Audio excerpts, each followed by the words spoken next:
हम सभी के बड़े भैया के समान हमेशा से मार्गदर्शन करते आते हैं। जहां भी लगता है कि अब हमसे कुछ नहीं हो पाएगा, हम कुछ नहीं कर पाएंगे, हमारा जीवन में अंधकार आ रहा है, उस समय आदरणीय सुरेश भैया आते हैं और हाथों को पकड़ करके कहते हैं कि यही वक्त है युग परिवर्तन का, यही वक्त है बेहतर कुछ कर जाने का। तो आपके जोरदार तालियों के बीच हम आमंत्रित करते हैं आदरणीय सुरेश भैया आए और हम सभी को संबोधित करें, मार्गदर्शन करें। धन्यवाद आनंद भैया।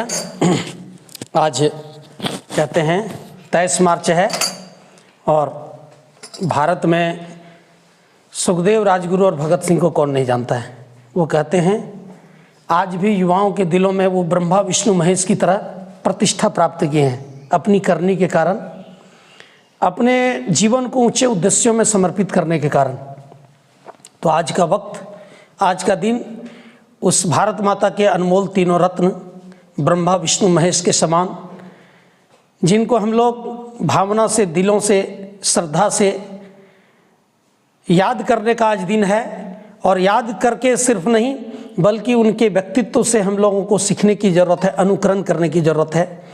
उनके पर्सनालिटी के अनुसार, उनके व्यक्तित्व से हम अपने व्यक्तित्व को आगे बढ़ाने का, कुछ कर गुजरने का संकल्प लेने का ज़रूरत है।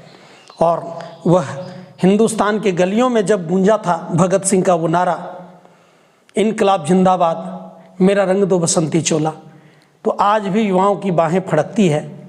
तो आइए उस बलिदानी दिवस 23 मार्च, बम फेंकने के कारण तो 24 मार्च की तिथि तय थी, लेकिन 11 घंटा पहले की विधि व्यवस्था बिगड़े नहीं, पूरे हिंदुस्तान के गलियों में वो जयघोष गूंज रहा था। और आज का दिन वह केवल भगत सिंह, सुखदेव, राजगुरु को याद करने का ही नहीं है, बल्कि उनके तीनों माताओं के बारे में भी थोड़ा चिंतन करने की आवश्यकता है। वो माँ कितनी धन्य रही होगी जो ऐसे वीर सपूतों को जन्म दी। कहते हैं सुखदेव की जो माँ थी उनका नाम क्या था? सुखदेव की माता का नाम रल्ली देई थी, रल्ली देई। 1948 में उनका निधन हुआ। उनके भाई जो कहिए कि मथुरादास थापर जो थे, उनको लगा कि ये हमारा माँ का इतिहास नहीं मिट जाए, तो उन्होंने एक अपने छोटे से में लिखा एक किताब जिसका नाम है अनेक में एक अमर शहीद सुखदेव, अनेक में एक अमर शहीद सुखदेव।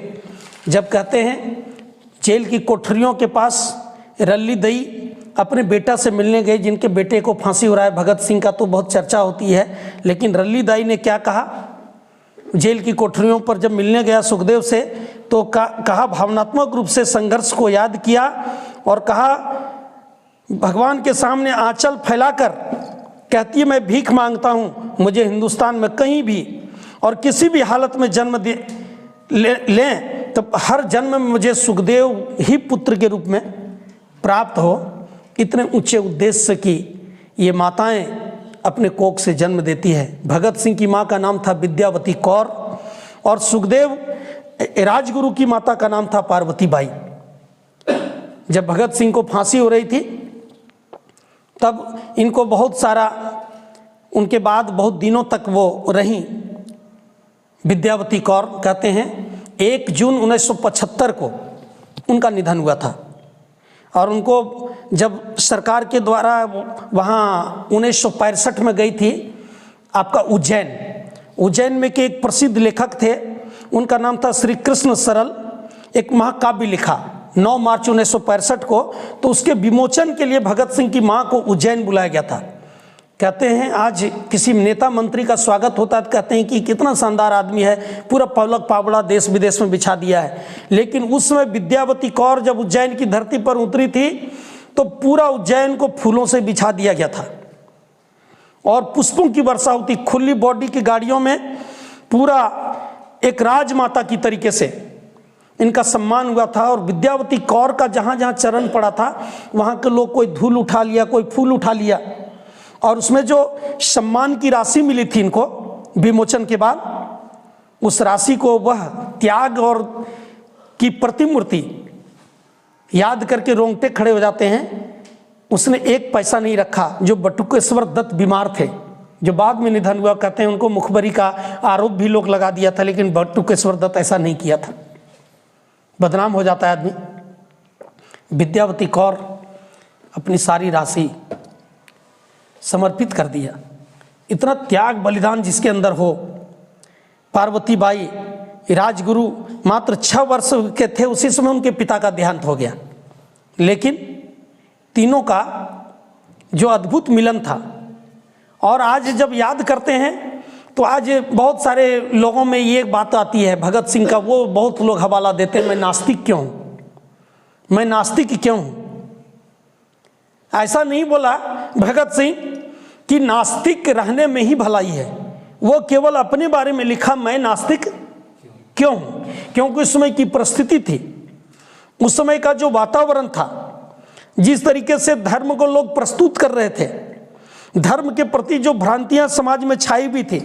तो भगत सिंह कहते हैं कि गूंथे हुए है हमारा जो अध्यात्म है, वह गूंथा हुआ बंधुत्व है, प्रेम और शांति का प्रतीक है। जब तक हमारे देश में विश्व प्रेम शीर्षक मैंने लिखा है, जब तक काला गोरा सब असभ्य, शासक शासित, धनी निर्धन, छूत अछूत आदि का प्रयोग होता रहेगा, तो विश्व बंधुत्व और विश्व प्रेम की भावना कैसे जगेगी। क्योंकि कोई भी गुलाम जाति उच्चतम सिद्धांत का नाम लेने का अधिकारी नहीं है। आगे कहते हैं इस स्थिति को बदलने के लिए शक्ति एकत्रित करनी होगी, घोर परिश्रम करना होगा, गिरोहों का उत्थान करना होगा, ये अहंकारियों का अहंकार तोड़ना होगा और उन्हें नम्रता प्रदान करनी होगी। ऐसा नहीं कहा कि उसको मार के खत्म कर देना, अहंकार तोड़कर फिर उसको नम्रता सिखानी होगी।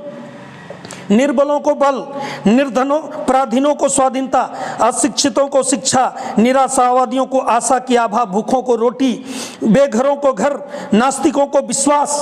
वो कहते हैं मैं नास्तिक क्यों, और यहाँ फिर क्या कहते हैं, नास्तिकों को विश्वास, ये शब्द, और अंधविश्वासवादियों को विचारों की स्वतंत्रता देनी होगी। अंत में वो कहते हैं कि विश्व बंधुत्व, प्रेम और शांति, देश प्रेम से संवर्धित लिखता, ये सब परस्पर गुथे हुए हैं और इनका समय लाने की आकांक्षा है। तो सबसे पहले भारत का उत्थान करना होगा और गुलामियों की जंजीरों को काटना, मिट्टी में मिला देना और अत्याचारों का सर्वनाश करना होगा।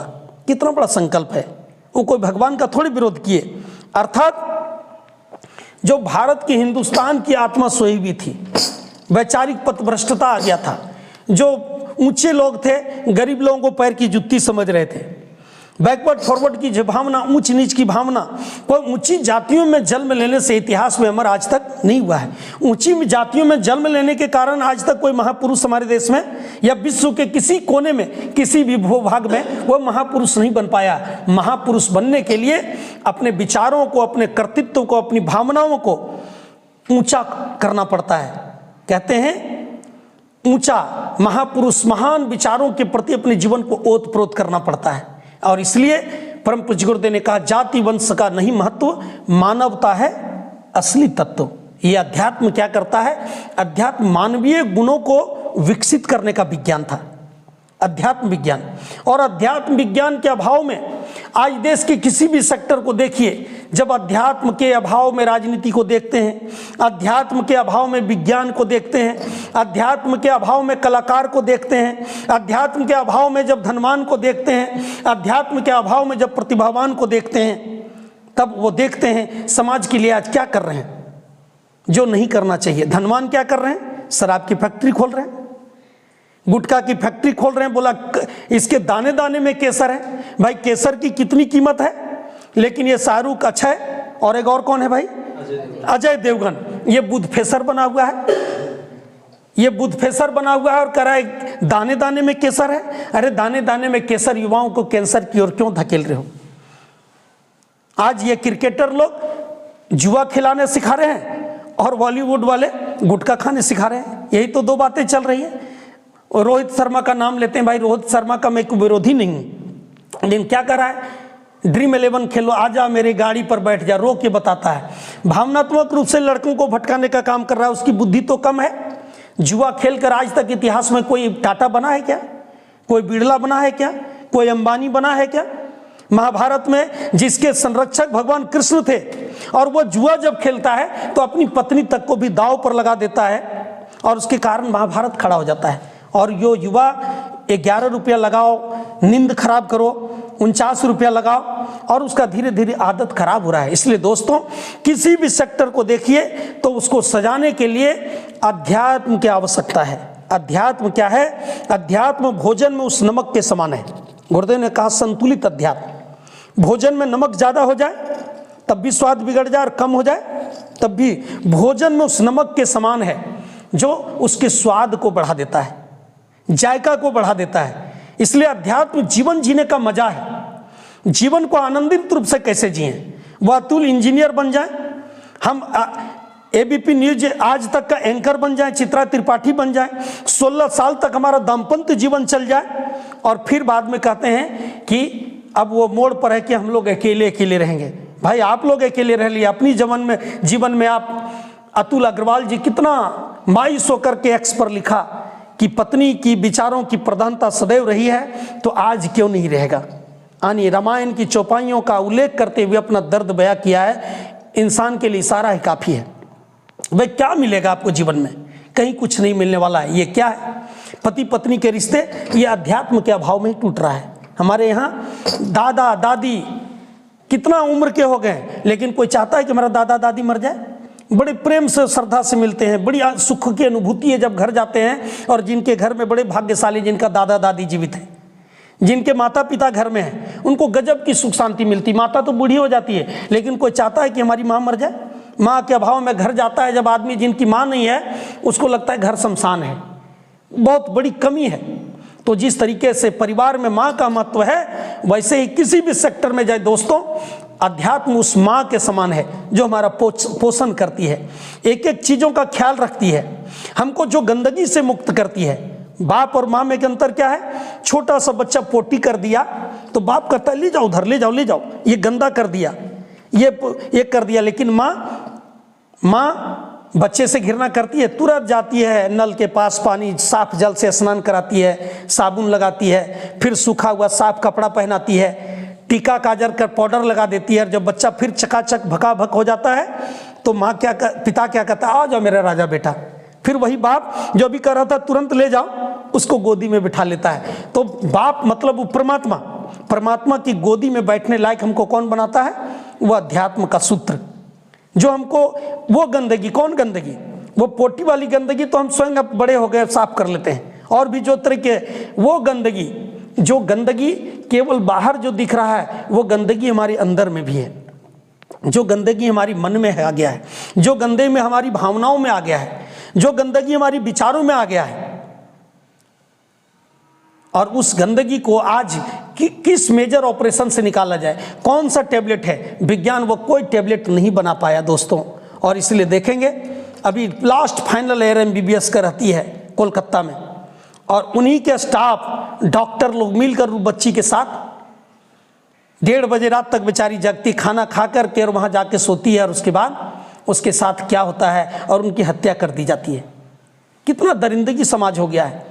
पति कहिए उस साहिल के साथ मिलकर कितना जाहिल का काम की आता है, और उसका जाकर के हत्या कर देती है, सीमेंट के ड्रम में उसको कर देती है। यही हजारीबाग में एग्जाम देते वक्त तो प्रेमी से कुछ हो गया, उसके कारण लोग सुसाइड कर रहे हैं। तो अध्यात्म किसी भी सेक्टर को, आज इस देश में सब कुछ है हमारे पास, प्राकृतिक संपदा की कमी नहीं है। वो देश है जो मणि मुक्तकों का देश है। अथाह यहाँ प्राकृतिक संपदा हमारे देश में भरा पड़ा है। परम पूज्य गुरुदेव ने कहा भी बहुत सारी ऐसी संपदाएं हैं जिसको पता कोई नहीं लगा पाया है। टाटा को भी नहीं पता था, जमशेद जी को भी पता नहीं था, विज्ञान को भी पता नहीं था कि जमशेदपुर व पूर्वी सिंहभूम पश्चिमी सिंहभूम, उसमें तो एक ही जिला था, दोनों ईस्ट वेस्ट, कि वहाँ जमीन के नीचे कोयला है, लोहा है। लेकिन अध्यात्म विज्ञान हमारे देश का कितना ऊंचा रहा था कि स्वामी विवेकानंद पानी के जहाज पर आते हैं, और जमशेद जी से मुलाकात होती है पानी के जहाज पर इंग्लैंड से लौटते वक्त, और विवेकानंद 1 मिनट का या 3 मिनट का ध्यान लगाते हैं, और बिना दूरबीन का, बिना मशीन का वो बता देते हैं, चले जाइए तत्कालीन बिहार का, वर्तमान झारखंड का वो सिंहभूम जिला, और वहाँ आयरन फैक्ट्री आप लगाएं, क्योंकि आयरन फैक्ट्री के लिए तीनों चीज़ चाहिए, पानी भी चाहिए, कोयला भी चाहिए, और कच्चा लोहा भी चाहिए। आज तक जमशेद जी चले गए, रतन टाटा की भी विदाई हो गई, लेकिन उस जमीन से ना कोयला खत्म हो रहा है, ना पानी खत्म हो रही है, ना लोहा कच्चा खत्म हो रहा है। कौन बताया? ये अध्यात्म विज्ञान की ताकत है दोस्तों। इसलिए हमारे ऋषियों ने क्या कहा, क्या से क्या तुम बन जाओगे, क्या से क्या तुम बन जाओगे, तुमको ध्यान नहीं, नहीं रे गुरु बिन ज्ञान नहीं, नहीं रे गुरु बिन ज्ञान नहीं, नहीं रे गुरु बिन ज्ञान नहीं। जब तक रहती गुरु से दूरी, जब तक रहती गुरु से दूरी, होती मन की प्यास न पूरी, होती मन की प्यास न पूरी। क्या से क्या तुम बन जाओगे, क्या से क्या तुम बन जाओगे, तुमको ध्यान नहीं, नहीं रे गुरु बिन ज्ञान नहीं, नहीं रे गुरु बिन ज्ञान नहीं। भाई बहनों, गुरु इसलिए जीवन में अध्यात्म की आवश्यकता है। अध्यात्म विज्ञान इस देश का इतना शानदार महाविज्ञान था, कहते हैं जहां विज्ञान की सीमाएं समाप्त हो जाती है।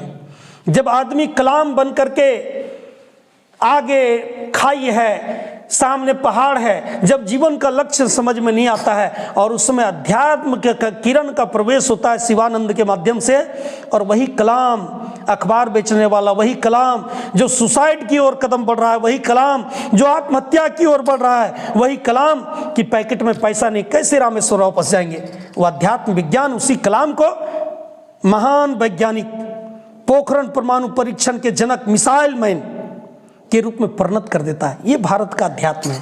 ये अध्यात्म का प्रचार गायत्री परिवार कर रहा है। वो गायत्री परिवार उस अध्यात्म का जो अध्यात्म आज बाजारों में चल रहा है, चला लो पेठा मिलेगा बेटा, हनुमान जी को बस लड्डू सुंघा दो आपका रिजल्ट आ जाएगा, रोल नंबर लिख दो पटना के हनुमान मंदिर में जाकर, हनुमान जी की कृपा हो जाएगी। अध्यात्म की परिभाषा गुरु जी ने बदला कि अब अगर अध्यात्म से आप लाभ लेना चाहते हो तो आपको गिव एंड टेक, आपको पहले देना पड़ेगा, आपको पहले भगत सिंह की तरीके से अपना जीवन अर्पण करना पड़ेगा, सुखदेव राजगुरु की तरह आपको अपना त्याग करना पड़ेगा, आपको वो रल्ली देई और विद्यावती कौर राजगुरु की माता पार्वती बाई की तरह अपना संतान को भारत माता को सुपुर्द करना होगा, तब आप प्रकृति आपको सम्मान मिलेगा। पाना है तो देना सीखो। गुरुदेव ने अध्यात्म में एक नई परिभाषा जोड़ दिया, और इस संसार में जो लोक मंगल के लिए, जो ऊंचे उद्देश्य के लिए, जो मानवता के लिए जब प्रेम करना आ जाता है, तो प्रेम का बड़ा अच्छा डिफिनेशन भगत सिंह ने, आज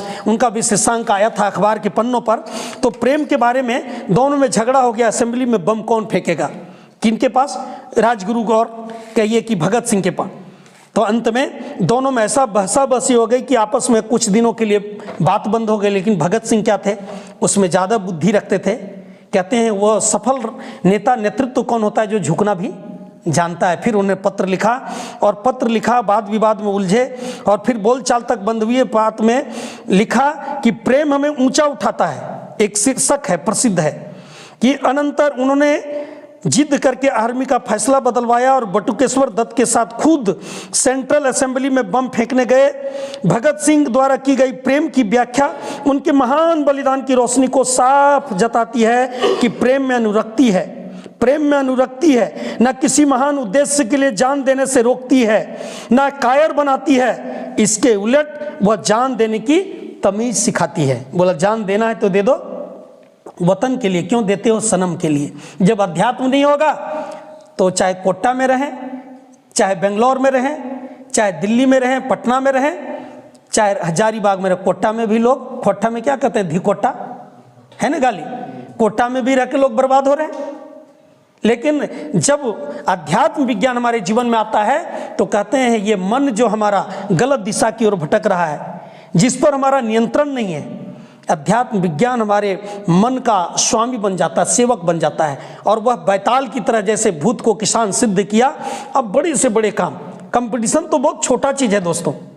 और नहीं तो अध्यात्म यदि जीवन में नहीं आया तो आप चाहे मुख्यमंत्री बनिए, प्रधानमंत्री बन जाइए, या कोई भी सेक्टर में आप चले जाइए, हर सेक्टर के लोग आज मानवता का पक्ष पोषण करने का किन्हीं को ध्यान नहीं। जो बात शुरू हम किए थे वहीं समाप्त करते हैं।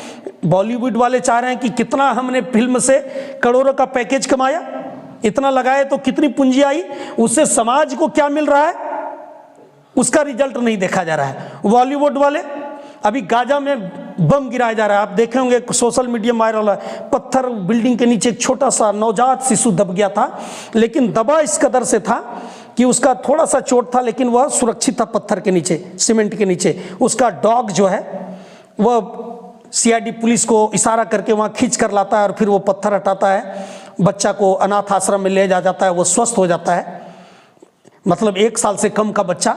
और कहते हैं मित्रों क्या मिलेगा किसको मारने से, किसी को कुछ। लेकिन आज क्या है, आज मानवता मर गई है। अमेरिका चाहता है मेरा हथियार ये जो विकसित देश खरीदे उसके बदले हमको पैसा मिले। तेल का जो टैंकर भरा है अरब अमीरात में उसमें हमारा कंट्रोल हो। राजनीति वाले चाहते हैं, अभी जज साहब सबकी फैसला सुनाने वाले दिल्ली वाले, उनके कहीं बाहर गए हैं और किसी कारण उनके घर में आग लग जाती है, कितना करोड़ों का बंडल। मतलब ये जो फोकस के दिखाया जा रहा है कि भ्रष्ट केवल एक नेताजी हैं कोई खास, ऐसा नहीं है। आज की व्यवस्था ही भ्रष्ट बन गई है। आज व्यवस्था के साथ सब लोग भ्रष्टाचार को शिष्टाचार समझ लिया है। इसलिए किसी भी सेक्टर में रहेंगे अध्यात्म की आवश्यकता है। अध्यात्म जब आता है तो मानवीय पक्ष पोषण करता है, हमारे व्यक्तित्व को निखारता है। और अध्यात्म की शुरुआत गायत्री मंत्र यही कहता है, गायत्री मंत्र यही काम करता है, बी एंड मेक। पहले अपने आप को बनाओ। बदलाव कहाँ से शुरू होगी, तो हम बदलेंगे, युग बदलेगा। गायत्री मंत्र सबसे पहले अपने आप की सुधार की ओर बढ़ाता है, अपने आप से बदलाव शुरू करता है। और जो आदमी अंदर से खुश होगा वही बाहर लोगों को खुशी बांट सकेगा। अगर हम अंदर से टेंशन में हैं तो मम्मी बात करे, पापा बात करे, दोस्त बात करे, चिड़चिड़ा के बात करते हैं, उस पर इतना क्रोध होता है, इतना तनाव में रहते हैं कि हम घर जाते हैं 2-4 दिन के लिए अपने माता पिता के प्रेम पूर्वक बैठ करके बात भी नहीं करते हैं, क्योंकि अंदर हमारा वो चीज़ है नहीं।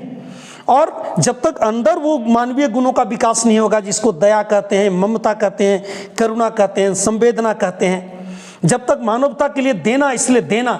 आज हमारा जमशेदपुर टाटा नगर में ब्लड डोनेशन कैंप का आयोजन 59वां 59th यानी अभी तक 58 बार लगातार हुआ और ये 59वां कैंप आज संपन्न हुआ। भी भालूबासा शीतला मंदिर के पास शीतला भवन में हर बार वहाँ लगभग 300 से प्लस यूनिट जाता है। और इसके जो इनके जो संयोजक हैं, वहाँ के जो वॉलेंटियर हैं, कोई 50 बार दिया, कोई 55 बार दिया। अभी संयोजक हमारे संतोष राय जी हैं, वह 59वां बार लगातार दे रहे हैं, यानी एक कैंप भी आज तक वो मिस नहीं किए। वहीं कॉलेज में, सरोजनी कॉलेज में, इंस्टीट्यूट में वो अकाउंटेंट हैं, उनके अंदर 2-3 कॉलेज है और हर 4 महीना में ब्लड देते हैं। तो परम पूज्य गुरुदेव ने सिखाया कि संसार में सत प्रवृत्तियों के पुण्य प्रसार के लिए हम अच्छा बने तो समाज को अच्छा बनाएंगे। हम तो जप रहे हैं, हमारे अंदर एबिलिटी आ गई, हमको तो राजनीतिक दल वाले भी बुला रहे हैं, पक्ष वाले भी, विपक्ष वाले आप आइए, आपको प्रवक्ता बना देते हैं, आप हमारी पार्टी के लिए बोलिए।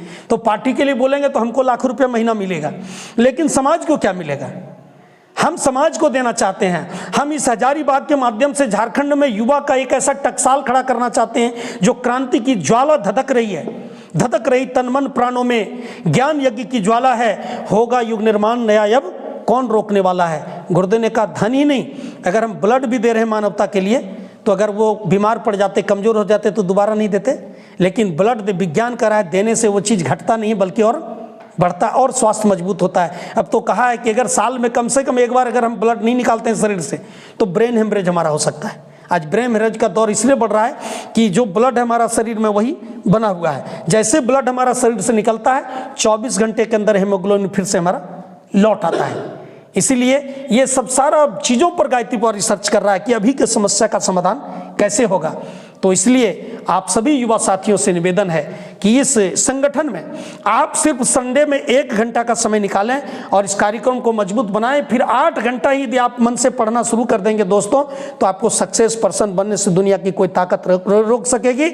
और जिस काम के लिए आप आए हैं उस काम में एक सहयोगी के रूप में, कल वृक्ष के रूप में, एक आध्यात्मिक शक्ति के रूप में, अध्यात्म विज्ञान के टैबलेट के रूप में गायत्री मंत्र आपके जीवन के सारे मनोरोगों को समाप्त करके एक सर्वश्रेष्ठ और सफल और सक्सेस पर्सन के रूप में आपको परिणत करेगा। इसी शुभ भाव के साथ धन्यवाद, नमस्कार, प्रणाम।